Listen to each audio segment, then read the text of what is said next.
ನಮಸ್ಕಾರ ಎಲ್ಲರಿಗೂ. Welcome back to ಕಲಿಕಾ ದೀಪ ಯೂಟ್ಯೂಬ್ ಚಾನಲ್.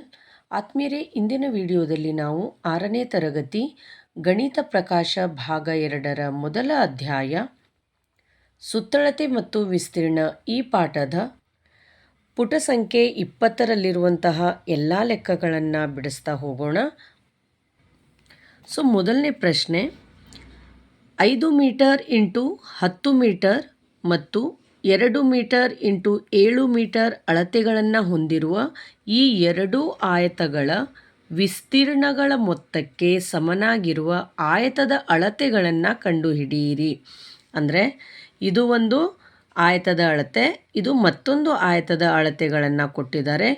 ಇವೆರಡರ ವಿಸ್ತೀರ್ಣ ಕಂಡುಹಿಡಿದು ಅವುಗಳನ್ನು ಕೂಡಿಸ್ಬೇಕು. ಆ ಬಂದಂತಹ ವಿಸ್ತೀರ್ಣಗಳನ್ನು ಕೂಡಿಸಿ ಆ ಮೊತ್ತಕ್ಕೆ ಸಮನಾಗಿರುವಂತಹ ಮತ್ತೆರಡು ಅಥವಾ 3 ಆಯತಗಳ ಅಳತೆಗಳನ್ನು ನಾವಿಲ್ಲಿ ಬರೆಯೋಣ. ಇಲ್ಲಿ ನೋಡಿ, ಈ ಮೊದಲನೇ ಆಯತದ ವಿಸ್ತೀರ್ಣ ಎಷ್ಟಾಗತ್ತೆ? 5 ಹತ್ತಲೆ 50 ಚದರ ಮೀಟರ್ ಆಗತ್ತೆ. 2 ಏಳಲೆ 14 ಚದರ ಮೀಟರ್ ಆಗತ್ತೆ. ಇಲ್ಲಿ ಗಮನಿಸಿ, 5 ಹತ್ತಲೆ 50 ಚದರ ಮೀಟರ್, ಎರಡನೇ ಆಯತದ್ದು 2 ಏಳಲೆ 14 ಚದರ ಮೀಟರ್. ಆ ಎರಡೂ ಆಯತಗಳ ಒಟ್ಟು ವಿಸ್ತೀರ್ಣ ಅಂದರೆ ಮೊತ್ತ ಕೇಳಿರೋದ್ರಿಂದ 50 + 14 ಎಷ್ಟಾಗುತ್ತೆ? 64 ಚದರ ಮೀಟರ್.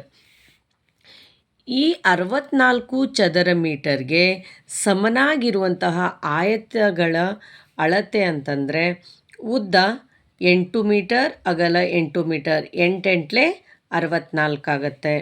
16 ನಾಲ್ಕಲೆ 64, 32 ಎರಡಲೆ 64. ಇವು ಈ ಸಂಭವನೀಯ ಆಯತಗಳ ಅಳತೆಗಳು. ಈ ರೀತಿ ಇರ್ಬೋದು. ಅಂದರೆ ನಮಗೆ ಇಲ್ಲಿ ಒಟ್ಟು ಮೊತ್ತ ಎಷ್ಟಿರಬೇಕು?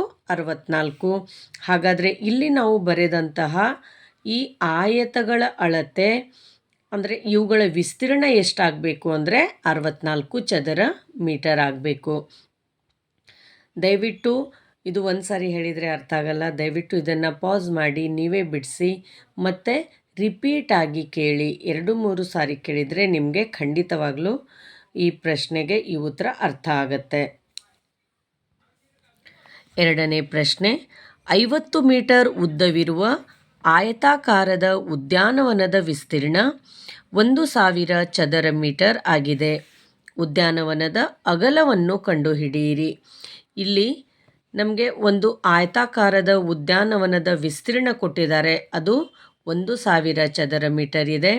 ಅದರ ಉದ್ದ 50 ಮೀಟರ್ ಇದೆ. ನಾವಿಲ್ಲಿ ಅಗಲವನ್ನು ಕಂಡುಹಿಡಿಯೋಣ. ಮೊದಲು ಕೊಟ್ಟಿರುವಂತಹ ದತ್ತಾಂಶಗಳನ್ನು ಬರ್ಕೊಳ್ಳಿ. ಉದ್ದ 50 ಮೀಟರ್, ಉದ್ಯಾನವನದ ವಿಸ್ತೀರ್ಣ 1000 ಚದರ ಮೀಟರ್, ಅಗಲ ಗೊತ್ತಿಲ್ಲ. ಆಯತಾಕಾರದ ಉದ್ಯಾನವನದ ವಿಸ್ತೀರ್ಣ ಉದ್ದ ಗುಣಿಸು ಅಗಲ. ನಮಗೆ ಈ ಸೂತ್ರ ಗೊತ್ತಿದೆ. ಆಯತಾಕಾರದ ವಿಸ್ತೀರ್ಣ ಕಂಡುಹಿಡಿಯುವಂಥ ಸೂತ್ರ ಏನಿದೆ? ಉದ್ದ ಗುಣಿಸು ಅಗಲ. ಕೊಟ್ಟಿರುವಂತಹ ದತ್ತಾಂಶಗಳನ್ನು ಈ ಸೂತ್ರದಲ್ಲಿ ಬರೀರಿ. ವಿಸ್ತೀರ್ಣ ಎಷ್ಟಿದೆ? 1000 ಚದರ ಮೀಟರ್, ಉದ್ದ 50 ಮೀಟರ್, ಅಗಲ ಗೊತ್ತಿಲ್ಲ, ಅದನ್ನು ಹಾಗೆ ಬರೀರಿ. ಇಲ್ಲಿ 1000ನ ಹಾಗೆ ಬರೀರಿ. ಇಲ್ಲಿ ಗುಣಿಸು ಇರುವಂತಹ ಈ 50 ಸಮ ಚಿಹ್ನೆಯನ್ನು ದಾಟಿ ಈ ಕಡೆ ಬಂದಾಗ ಗುಣಾಕಾರದಲ್ಲಿರುವಂತಹ ಈ 50 ಈ ಕಡೆ ಬಂದಾಗ ಏನಾಗುತ್ತೆ? ಭಾಗಿಸು ಆಗುತ್ತೆ. ಅಗಲ ಅಲ್ಲೇ ಇರುತ್ತೆ, ಅದನ್ನು ಹಾಗೆ ಬರೀರಿ. ಈ ಸೊನ್ನೆಗೆ ಈ ಸೊನ್ನೆ ಕ್ಯಾನ್ಸಲ್ ಆಯಿತು. ಇಲ್ಲಿ 5 ಒಂದಲೇ 5, 5 ಎರಡಲೇ 10, ಇಲ್ಲಿ ಒಂದು ಸೊನ್ನೆ ಉಳಿತು, ಸೊನ್ನೆಯನ್ನು ಬರೀರಿ. ಹಾಗಾದರೆ ಇಲ್ಲೆಷ್ಟಾಯಿತು? 20. ಆದ್ದರಿಂದ ಈ ಆಯತಾಕಾರದ ಉದ್ಯಾನವನದ ಅಗಲ ಎಷ್ಟಾಗತ್ತೆ? 20 ಮೀಟರ್ಗಳು. ಮೂರನೇ ಪ್ರಶ್ನೆ, ಒಂದು ಕೋಣೆಯ ನೆಲದ ಉದ್ದ, ಒಂದು ಕೋಣೆ ಇದೆ, ಆ ನೆಲದ ಉದ್ದ 5 ಮೀಟರ್, ಅಗಲ 4 ಮೀಟರ್ ಇದೆ. ನೆಲದ ಮೇಲೆ ಬಾಹುಗಳ ಉದ್ದ 5 ಮೀಟರ್ ಇರುವ ಒಂದು ಚೌಕಾಕಾರದ ಕಾರ್ಪೆಟನ್ನು ಹಾಕಿದ್ದಾರೆ. ಕಾರ್ಪೆಟ್ ಹಾಕದಿರುವ ನೆಲದ ಭಾಗದ ವಿಸ್ತೀರ್ಣವನ್ನು ಕಂಡುಹಿಡಿಯಿರಿ. ಮೊದಲು ನಾವಿಲ್ಲಿ ಈ ಕೋಣೆಯ ವಿಸ್ತೀರ್ಣವನ್ನು ಕಂಡುಹಿಡಿಬೇಕು. ಮೊದಲು ಕೊಟ್ಟಿರುವಂತಹ ಕೋಣೆಯ ವಿಸ್ತೀರ್ಣವನ್ನು ಕಂಡುಹಿಡಿಬೇಕು. ಉದ್ದ 5 ಮೀಟರ್, ಅಗಲ 4 ಮೀಟರ್. ನಂತರ ಅದರಲ್ಲಿನೇ ಒಂದು ಚೌಕಾಕಾರದ ಕಾರ್ಪೆಟನ್ನು ಹಾಕಿದ್ದಾರೆ. ಅದರ ಉದ್ದ ಎಷ್ಟಿದೆ? 3 ಮೀಟರ್. ಚೌಕ ಅಂದಾಗ ಎಲ್ಲ ಬಾಹುಗಳು ಸಮ ಇರುತ್ತೆ, ಹಾಗಾಗಿ 3 ಮೀಟರ್. ಆದ್ದರಿಂದ ಇಲ್ಲಿ ಕಾರ್ಪೆಟ್ ಹಾಕದಿರುವ ನೆಲದ ಭಾಗದ ವಿಸ್ತೀರ್ಣ. ಮೊದಲು ನಾವು ಇದೊಂದು ಕೋಣೆ, ಈ ಕೋಣೆಯ ನೆಲದ ವಿಸ್ತೀರ್ಣವನ್ನು ಕಂಡುಹಿಡಿಯೋಣ. 5x4 ಅಂದರೆ ಉದ್ದ ಗುಣಿಸು ಅಗಲ, 5×4 20 ಚದರ ಮೀಟರ್. ಈ ಕೋಣೆಯ ಒಳಗೆ 3 ಮೀಟರ್ ಇರುವಂತಹ ಒಂದು ಚೌಕಾಕಾರದ ಈ ಕಾರ್ಪೆಟ್ನ ವಿಸ್ತೀರ್ಣವನ್ನು ಈಗ ಕಂಡುಹಿಡಿಯೋಣ. ಈ ಚೌಕಾಕಾರದ ಕಾರ್ಪೆಟ್ನ ವಿಸ್ತೀರ್ಣ ಉದ್ದ ಗುಣಿಸು ಅಗಲ. ಚೌಕದಲ್ಲಿ ಎಲ್ಲ ಬಾಹುಗಳು ಸಮ, ಹಾಗಾಗಿ 3x3 3×3 9 ಚದರ ಮೀಟರ್. ಈಗ ಕಾರ್ಪೆಟ್ ಹಾಕದಿರುವ ನೆಲದ ಭಾಗದ ವಿಸ್ತೀರ್ಣ ಅಂತಂದರೆ ಮೊದಲು ಆ ಕೋಣೆಯ ವಿಸ್ತೀರ್ಣ ಎಷ್ಟಿತ್ತು? 20 ಚದರ ಮೀಟರ್. ಇದರಲ್ಲಿ ಈ ಕಾರ್ಪೆಟ್ನ ವಿಸ್ತೀರ್ಣ 9 ಚದರ ಮೀಟರ್. ಹಾಗಾದರೆ ಇದನ್ನು ನಾವು ಮೈನಸ್ ಮಾಡಿದರೆ ನಮಗೆ ಎಷ್ಟು ಉಳಿತಿಲ್ಲಿ? 11 ಚದರ ಮೀಟರ್ಗಳು. ಆದ್ದರಿಂದ ಕಾರ್ಪೆಟ್ ಹಾಕದಿರುವ ನೆಲದ ಭಾಗದ ವಿಸ್ತೀರ್ಣ 11 ಚದರ ಮೀಟರ್ಗಳು. 4ನೇ ಪ್ರಶ್ನೆ. 15 ಮೀಟರ್ ಉದ್ದ ಮತ್ತು 12 ಮೀಟರ್ ಅಗಲವಿರುವ ಉದ್ಯಾನವನದ 4 ಮೂಲೆಗಳಲ್ಲಿ 2 ಮೀಟರ್ ಉದ್ದ ಮತ್ತು 1 ಮೀಟರ್ ಅಗಲವಿರುವ ಬದಿಗಳನ್ನು ಹೊಂದಿರುವ 4 ಹೂವಿನ ಹಾಸುಗಳನ್ನು ಅಗೆಯಲಾಗಿದೆ. ಹುಲ್ಲು ಹಾಸನ್ನು ಹಾಕಲು ಈಗ ಎಷ್ಟು ಪ್ರದೇಶ ಲಭ್ಯವಿದೆ? ಇಲ್ಲಿ ನೋಡಿ, ಇಲ್ಲಿ ಒಂದು ಆಯತಾಕಾರದ ಉದ್ಯಾನವನ ಇದೆ, ಅಂದರೆ ಒಂದು ಗಾರ್ಡನ್ ಇದೆ. ಇದರಲ್ಲಿ ಮೊದಲು ನಾವು ಈ ಗಾರ್ಡನ್ನ ಟೋಟಲ್ ವಿಸ್ತೀರ್ಣವನ್ನು ಕಂಡುಹಿಡಿಯೋಣ. ಉದ್ದ 15 ಮೀಟರ್ ಮತ್ತು ಅಗಲ 12 ಮೀಟರ್. ಸೊ ಇಲ್ಲಿ ಎಷ್ಟಾಗತ್ತೆ? ಇದು 180 ಚದರ ಮೀಟರ್ ಆಗತ್ತೆ. ಈ ಇಡೀ ಉದ್ಯಾನವನದ ವಿಸ್ತೀರ್ಣ 180 ಚದರ ಮೀಟರ್ಗಳು. ಈ 4 ಬದಿಗಳಲ್ಲಿ ಹೂವಿನ ಹಾಸನ್ನು ಅಗೆಯಲಾಗಿದೆ ಅಂತ ಹೇಳಿದಾರಲ್ಲ, 4 ಬದಿಗಳಲ್ಲಿ ಹಾಕಿದ್ದಾರೆ, ಮೂಲೆಗಳಲ್ಲಿ. ಹಾಗಾದರೆ ಹೂವಿನ ಹಾಸಿನ ವಿಸ್ತೀರ್ಣ ಅದು 2 ಮೀಟರ್ ಉದ್ದ ಇದೆ, 1 ಮೀಟರ್ ಅಗಲ ಇದೆ. ಹಾಗಾದರೆ ಉದ್ದ ಗುಣಿಸು ಅಗಲ 2 2 ಚದರ ಮೀಟರ್ಗಳು. ಅಂತಹ ಹೂವಿನ ಹಾಸಿನ ಅದನ್ನು 4 ಮೂಲೆಗಳಲ್ಲಿ ಅಗೆಯದಿರೋದ್ರಿಂದ ಇಂಟು 4 ಮಾಡ್ತೀವಿ. ಸೊ ಹಾಗಾಗಿ 4 8 ಚದರ ಮೀಟರ್ಗಳು. ಹುಲ್ಲು ಹಾಸನ್ನು ಹಾಕಲು ಅಂದರೆ ಈ ಉಳಿದಿರುವಂತಹ ಪ್ರದೇಶ ಏನಿದೆಯಲ್ಲ, ಇಲ್ಲೆಲ್ಲ ಈ ಹೂವಿನ ಹಾಸಿನ ಈ ವಿಸ್ತೀರ್ಣವನ್ನು ಬಿಟ್ಟು ಈ ಉಳಿದಿರುವಂತಹ ಪ್ರದೇಶ ಎಷ್ಟಿದೆ ಅಂದರೆ ಈ 180ರಲ್ಲಿ ಈ 8 ಚದರ ಮೀಟರನ್ನು ನಾವು ತೆಗೆದ್ರೆ ನಮಗೆ ಇಲ್ಲಿ 172 ಚದರ ಮೀಟರ್ಗಳು ಉಳಿಯುತ್ತೆ. 6ನೇ ಪ್ರಶ್ನೆ. ನಿಮ್ಮ ಪುಸ್ತಕದ ಪುಟದಲ್ಲಿ ಮೇಲೆ ಮತ್ತು ಕೆಳಗೆ 1 ಸೆಂಟಿಮೀಟರ್ ಹಾಗೂ ಎಡ ಮತ್ತು ಬಲ ಬದಿಗಳಿಂದ 1.5 ಸೆಂಟಿಮೀಟರ್ ಅಂತರ ಇರುವಂತೆ ಒಂದು ಆಯತಾಕಾರದ ಗಡಿಯನ್ನು ಎಳೆಯಲಾಗಿದೆ. ಗಡಿಯ ಸುತ್ತಳತೆ ಎಷ್ಟಿರುತ್ತದೆ? ಅಂದರೆ ಇಲ್ಲಿ ನೋಡಿ, ಇದು ನಮ್ಮ ಗಣಿತ ಪುಸ್ತಕ, ಹೌದಾ? ಇಲ್ಲಿಂದ ಅಂದರೆ ಇಲ್ಲಿ ಮೇಲೆ ಮತ್ತು ಕೆಳಗೆ, ಇಲ್ಲಿ ಮೇಲೆ 1 ಸೆಂಟಿಮೀಟರ್ ಬಿಟ್ಟಿದ್ದಾರೆ ಮತ್ತು ಇಲ್ಲಿ ಕೆಳಗೆ 1 ಸೆಂಟಿಮೀಟರ್ ಬಿಟ್ಟು ಈ ರೀತಿ ಗೆರೆಯನ್ನು ಎಳೆಯಲಾಗಿದೆ. ಹಾಗೆಯೇ ಈ ಕಡೆ ಎಡ ಮತ್ತು ಬಲ ಬದಿಗೆ, ಈ ಎಡ ಮತ್ತು ಈ ಬಲ ಬದಿಗೆ 1.5 ಸೆಂಟಿಮೀಟರ್ ಬಿಟ್ಟು ಹೀಗೆ ಸ್ಕೇಲ್ ಇಟ್ಟು ಅಳತೆ ಮಾಡಿ ನಾನು ಮಾಡಿದ್ದೀನಿ ಇದನ್ನು. ಸೊ 1.5 ಸೆಂಟಿಮೀಟರ್ ಎಡ ಮತ್ತು ಬಲ ಬಿಟ್ಟು ಈ ರೀತಿ ಗೆರೆಯನ್ನು ಎಳೆಯಲಾಗಿದೆ. ಹಾಗಾದರೆ ಈ ಗೆರೆಯ ಅಂದರೆ ಈಗೇನು ನಾವು ಹಾಕಿದ್ದೀವಲ್ಲ, ಇದರ ಸುತ್ತಳತೆಯನ್ನು ಕೇಳಿದ್ದಾರೆ. ನಾನು ಇದನ್ನು ಸ್ಕೇಲಿಟ್ಟು ಅಳತೆ ಮಾಡಿ ಲೆಕ್ಕ ಮಾಡಿದ್ದೀನಿ. ನೀವು ಕೂಡ ಒಂದು ಸಾರಿ ಟ್ರೈ ಮಾಡಿ. ಉದ್ದ 14.5 ಸೆಂಟಿಮೀಟರ್, ಅಗಲ 22.2 ಸೆಂಟಿಮೀಟರ್ ಆಗಿದೆ. ಹಾಗಾದರೆ ಪುಸ್ತಕದ ಗಡಿಯ ಸುತ್ತಳತೆ ನಮಗೆ ಈ ನಮ್ಮ ಪುಸ್ತಕ ಆಯತಾಕಾರದಲ್ಲಿರೋದ್ರಿಂದ ನಾವು ಆಯತದ ಸುತ್ತಳತೆಯ ಸೂತ್ರವನ್ನು ಬರಿಬೇಕು. 2 ಗುಣಿಸು ಉದ್ದ ಪ್ಲಸ್ ಅಗಲ 2, ಉದ್ದ ಎಷ್ಟಿದೆ 14.5, ಅಗಲ 22.2. ಮೊದಲು ಇವೆರಡನ್ನು ಕೂಡಿಸ್ಕೊಳ್ಳಿ. ನಾನಿಲ್ಲಿ ಕೂಡಿಸಿದ್ದೀನಿ. ಇದು 36.7 ಆಗುತ್ತೆ. ನಂತರ ಈ 2ರಿಂದ ಗುಣಿಸಿದಾಗ 73.4 ಸೆಂಟಿಮೀಟರ್ ಆಗುತ್ತೆ. ನಾವು ಮೊದಲೇ 6ನೇ ಪ್ರಶ್ನೆಗೆ ಹೋಗಿಬಿಟ್ಟಿದ್ದೀವಿ. 5ನೇ ಪ್ರಶ್ನೆ ಇವಾಗ ನೋಡೋಣ. ಎ ಆಕೃತಿಯ ವಿಸ್ತೀರ್ಣ 18 ಚದರಮಾನಗಳು. ಇಲ್ಲಿ ಎ ಆಕೃತಿ ಇದೆ, ಇದರ ವಿಸ್ತೀರ್ಣ 18 ಚದರಮಾನಗಳು ಮತ್ತು ಬಿ ಆಕೃತಿಯ ವಿಸ್ತೀರ್ಣ 20 ಚದರಮಾನಗಳು. ಬಿ ಆಕೃತಿಗಿಂತ ಎ ಆಕೃತಿಯ ಸುತ್ತಳತೆಯು ಹೆಚ್ಚು ಉದ್ದವಿದೆ. ನೀಡಿರುವ ನಿಬಂಧನೆಗಳನ್ನು ಪೂರೈಸುವ ಅಂತಹ 2 ಆಕೃತಿಗಳನ್ನು ರಚಿಸಿ. ಮೊದಲು ನಾವು ಪ್ರಶ್ನೆಯನ್ನು ಅರ್ಥ ಮಾಡಿಕೊಂಡು 1 by 1 ಬಿಡಿಸ್ತಾ ಹೋಗೋಣ. ಇಲ್ಲಿ ಎ ಆಕೃತಿಯ ವಿಸ್ತೀರ್ಣ 18 ಚದರಮಾನಗಳು ಅಂತ ಕೊಟ್ಟಿದ್ದಾರೆ. ಉದ್ದ ಎಷ್ಟು, ಅಗಲ ಎಷ್ಟು ಅಂತ ಕೊಟ್ಟಿಲ್ಲ. ಹಾಗಾಗಿ ಇಲ್ಲಿ ನಾವೇ ತಗೊಳ್ಳೋಣ. 9 18, ಹೌದಾ? ಹಾಗಾದರೆ ಉದ್ದ 9 ಮಾನಗಳು, ಅಗಲ 2 ಮಾನಗಳು. ಬಿ ಆಕೃತಿಯ ವಿಸ್ತೀರ್ಣ ಇಲ್ಲಿ 20 ಚದರಮಾನಗಳು ಅಂತ ಕೊಟ್ಟಿದ್ದಾರೆ. ಅಂದರೆ 5 4 20 ಬರುತ್ತೆ. ಹಾಗಾಗಿ ಉದ್ದ 5 ಮಾನಗಳು, ಅಗಲ 4 ಮಾನಗಳು. ಇಲ್ಲಿ ಸುತ್ತಳತೆ, ಈ ಎ ಆಕೃತಿಯ ಸುತ್ತಳತೆ, ಆಯತಾಕಾರದ ಸುತ್ತಳತೆಯ ಸೂತ್ರ ಬರೀರಿ. 2 ಗುಣಿಸು ಉದ್ದ ಪ್ಲಸ್ ಅಗಲ 2, ಉದ್ದ 9, ಅಗಲ 2. 9 + 2 11, 11 22 ಮಾನಗಳು. ಇದು ಎ ಆಕೃತಿಯ ಸುತ್ತಳತೆ. ಬಿ ಆಕೃತಿಯ ಸುತ್ತಳತೆ ಅಂದರೆ ಉದ್ದ 5 ಇದೆ, ಅಗಲ 4 ಮಾನಗಳು. ಹಾಗಾಗಿ ಇಲ್ಲಿ 5 + 4 9 ಗುಣಿಸು 2 ಅಂದರೆ 18 ಮಾನಗಳು. ಹಾಗಾಗಿ ನಾವಿಲ್ಲಿ ಇದೇ ಅಳತೆ ಅಂದರೆ ಈ ವಿಸ್ತೀರ್ಣಕ್ಕೆ ಸಂಬಂಧಪಟ್ಟಂತೆ ನಾವಿಲ್ಲಿ ಈ ಆಕೃತಿಗಳ ಸುತ್ತಳತೆಗಳನ್ನು ಕಂಡುಹಿಡಿದಿದ್ದೇವೆ. 7ನೇ ಪ್ರಶ್ನೆ. ಗಾತ್ರ 12 ಮಾನಗಳು ಗುಣಿಸು 8 ಮಾನ ಅಂದರೆ ಉದ್ದ 12, ಅಗಲ 8 ಮಾನ ಇರುವಂತಹ ಒಂದು ಆಯತ ರಚಿಸಿ.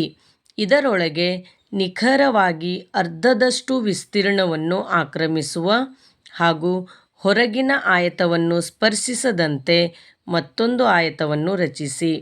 ನಾವಿಲ್ಲಿ ಉದ್ದ 12 ಮಾನಗಳು, ಅಗಲ 8 ಮಾನ ಇರುವಂತಹ ಮೊದಲು ಒಂದು ಆಯತವನ್ನು ರಚನೆ ಮಾಡಿ ಅದರ ವಿಸ್ತೀರ್ಣವನ್ನು ಕಂಡುಹಿಡಿಬೇಕು. ನಂತರ ಅದರ ವಿಸ್ತೀರ್ಣದ ಅರ್ಧದಷ್ಟು, ಅದೆಷ್ಟು ವಿಸ್ತೀರ್ಣ ಬರುತ್ತೆ ಅದರ ಅರ್ಧದಷ್ಟು ವಿಸ್ತೀರ್ಣ ಇರುವಂತಹ ಮತ್ತೊಂದು ಆಯತವನ್ನು ಅದರ ಒಳಗೆ ರಚನೆ ಮಾಡಬೇಕಂತೆ. ಇಲ್ಲಿ ನೋಡಿ, ತುಂಬ ಈಸಿ ಇದೆ ಇದು. ಉದ್ದ 12 ಮಾನಗಳು, ಅಗಲ 8 ಮಾನಗಳು. ಉದ್ದ 12 ಮಾನ, ಅಗಲ 8 ಮಾನಗಳು ಇರುವಂತಹ ಒಂದು ಮೊದಲು ಆಯತವನ್ನು ರಚನೆ ಮಾಡಿದ್ದೀವಿ. ಮೊದಲು ಅದರ ವಿಸ್ತೀರ್ಣವನ್ನು ಕಂಡುಹಿಡಿಯೋಣ. ನಾವಿದನ್ನು ಹೊರ ಆಯತ ಅಂತ ಕರೆಯೋಣ, ಸರಿನಾ? ಈಗ ಈ ಹೊರ ಆಯತದ ವಿಸ್ತೀರ್ಣ ಅಂದರೆ ಉದ್ದ 12, ಅಗಲ 8, 12 96 ಚದರಮಾನಗಳು. ಇದರ ಅರ್ಧದಷ್ಟು, ಇದರ ಅರ್ಧ ಎಷ್ಟಾಗತ್ತೆ ಅಂದರೆ ಬೈ 2 ಮಾಡಬೇಕು ನಾವು. ಈ ವಿಸ್ತೀರ್ಣದ ಅರ್ಧದಷ್ಟು ಅಂದರೆ ಅದೆಷ್ಟಾಗತ್ತೆ 48 ಚದರಮಾನ ಆಗತ್ತೆ. ನಮಗೆ 48 ಚದರಮಾನಗಳು ಬರಬೇಕು ಅಂದರೆ ಈಗ ಯಾವ 2 ಸಂಖ್ಯೆಗಳನ್ನು ನಾವು ಗುಣಿಸಿದಾಗ 48 ಬರುತ್ತೆ? 8 48. ಇದನ್ನು ನಾವು ತಗೊಂಡ್ರೆ ಇಲ್ಲಿ ನೋಡಿ 8 48 ಬರುತ್ತೆ. ಈ ಉದ್ದ 8 ಮಾನ, ಅಗಲ 6 ಮಾನಗಳನ್ನು ತಗೊಂಡು ನಾವು ಈ ಹೊರ ಆಯತದ ಒಳಗೇ ಹಾಕಿದ್ದೀವಿ. ಆದರೆ ಅವರು ಒಂದು ನಿಬಂಧನೆ, ಒಂದು ಷರತ್ತು ಕೊಟ್ಟಿದ್ದಾರೆ. ನಾವು ಒಳಗೆ ಹಾಕುವಂತಹ ಅಥವಾ ರಚನೆ ಮಾಡುವಂತಹ ಈ ಆಯತ ಈ ಹೊರ ಆಯತವನ್ನು ಸ್ಪರ್ಶಿಸಬಾರದು. ಸ್ಪರ್ಶ ಅಂದರೆ ಅದನ್ನು ಟಚ್ ಮಾಡಬಾರ್ದು. ಆದರೆ ನಾವಿಲ್ಲಿ ರಚನೆ ಮಾಡಿದ್ದು ಈ ಹೊರ ಆಯತಕ್ಕೆ ಟಚ್ ಅಥವಾ ಸ್ಪರ್ಶ ಆಗಿಲ್ಲ. ಹಾಗಾಗಿ ಈ ನಮ್ಮ ಒಳ ಆಯತ ಈ ರೀತಿ ಅಳತೆಗಳನ್ನು ಹೊಂದಿದೆ. ಉದ್ದ 8 ಮಾನಗಳು ಮತ್ತು ಅಗಲ 6 ಮಾನಗಳು. 8ನೇ ಪ್ರಶ್ನೆ. ಒಂದು ಚೌಕಾಕಾರದ ಹಾಳೆಯನ್ನು ಅರ್ಧದಷ್ಟು ಮಡಚಲಾಗಿದೆ. ನಂತರ ಚೌಕವನ್ನು ಮಡಚಿದ ಉದ್ದಕ್ಕೂ 2 ಆಯತಗಳಾಗಿ ಕತ್ತರಿಸಲಾಗಿದೆ. ಚೌಕದ ಗಾತ್ರವನ್ನು ಲೆಕ್ಕಿಸದೆ ಮುಂದಿನ ಹೇಳಿಕೆಗಳಲ್ಲಿ ಒಂದು ಹೇಳಿಕೆ ಯಾವಾಗಲೂ ನಿಜವಾಗಿರುತ್ತದೆ. ಇಲ್ಲಿ ಯಾವ ಹೇಳಿಕೆ ನಿಜವಾಗಿದೆ?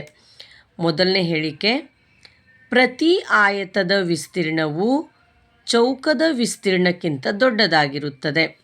ಪ್ರಶ್ನೆಯನ್ನು ಸರಿಯಾಗಿ ಅರ್ಥ ಮಾಡ್ಕೊಳ್ಳಿ, ರಿಪೀಟಾಗಿ ಕೇಳಿ ವಿಡಿಯೋವನ್ನು, ಅಂದಾಗ ಮಾತ್ರ ನಿಮಗೆ ಈ ಪ್ರಶ್ನೆಗಳಿಗೆ ಉತ್ತರ ಸರಿಯಾಗಿ ಅರ್ಥ ಆಗುತ್ತೆ.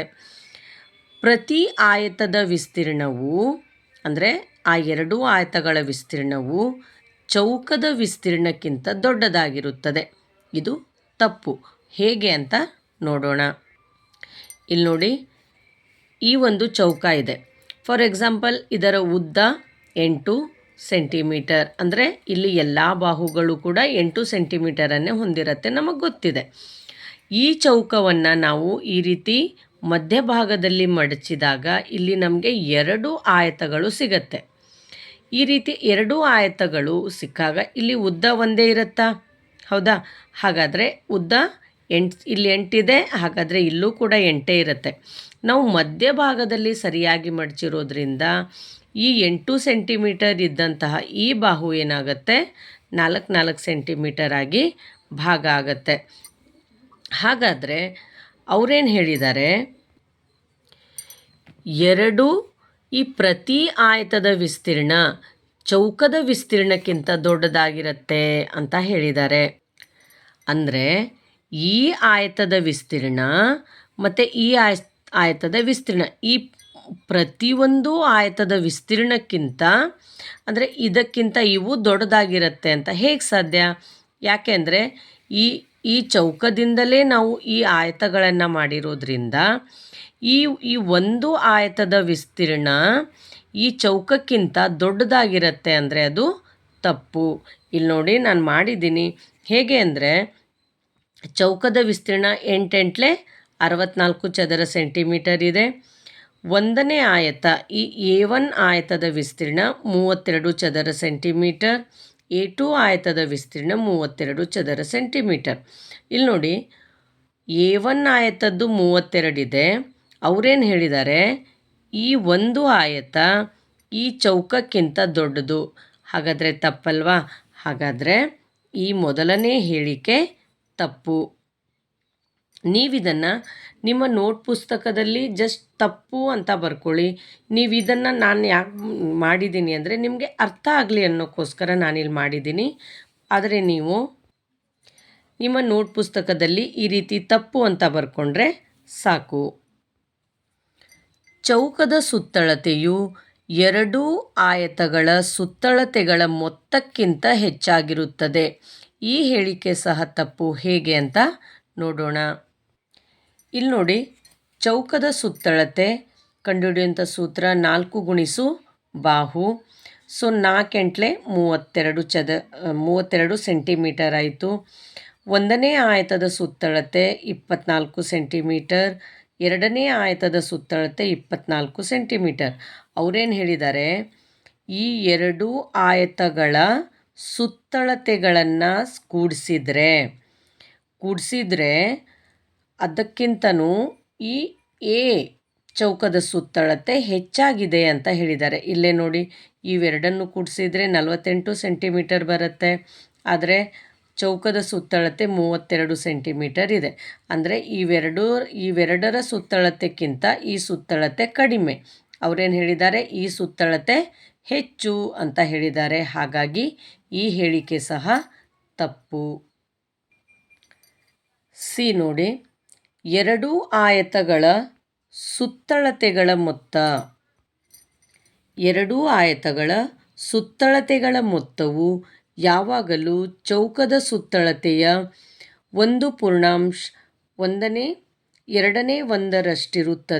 ಅಂತ ಹೇಳಿದ್ದಾರೆ. ಈ ಹೇಳಿಕೆ ಸರಿಯಾಗಿದೆ. ನಾವು ಹಿಂದಿನ ಪೇಜಲ್ಲಿ ಮಾಡಿದ್ದೀವಿ. ಅಂದರೆ ಆಯತಗಳ ಸುತ್ತಳತೆ, ಎರಡೂ ಆಯತಗಳ ಸುತ್ತಳತೆ ಎಷ್ಟಾಗುತ್ತೆ ಕೂಡಿಸಿದಾಗ 48 ಸೆಂಟಿಮೀಟರ್. ಚೌಕದ ಸುತ್ತಳತೆ ಎಷ್ಟಿದೆ? 32 ಸೆಂಟಿಮೀಟರ್. ಅವರೇನು ಹೇಳಿದ್ದಾರೆ, ಈ ಚೌಕದ ಸುತ್ತಳತೆಗಿಂತ ಈ ಆಯತಗಳ ಸುತ್ತಳತೆ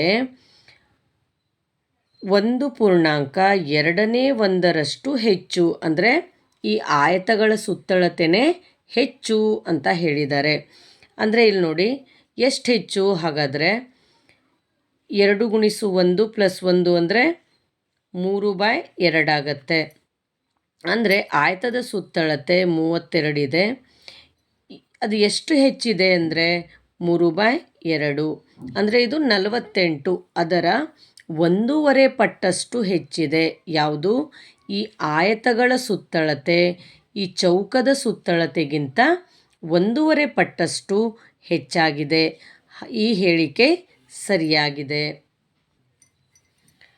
ಡಿ. ಚೌಕದ ವಿಸ್ತೀರ್ಣವು ಯಾವಾಗಲೂ, ಅಂದರೆ ಚೌಕದ ವಿಸ್ತೀರ್ಣ ಯಾವಾಗಲೂ ಎರಡೂ ಆಯತಗಳ ವಿಸ್ತೀರ್ಣಗಳ ಮೊತ್ತದ 3ರಷ್ಟು ದೊಡ್ಡದು.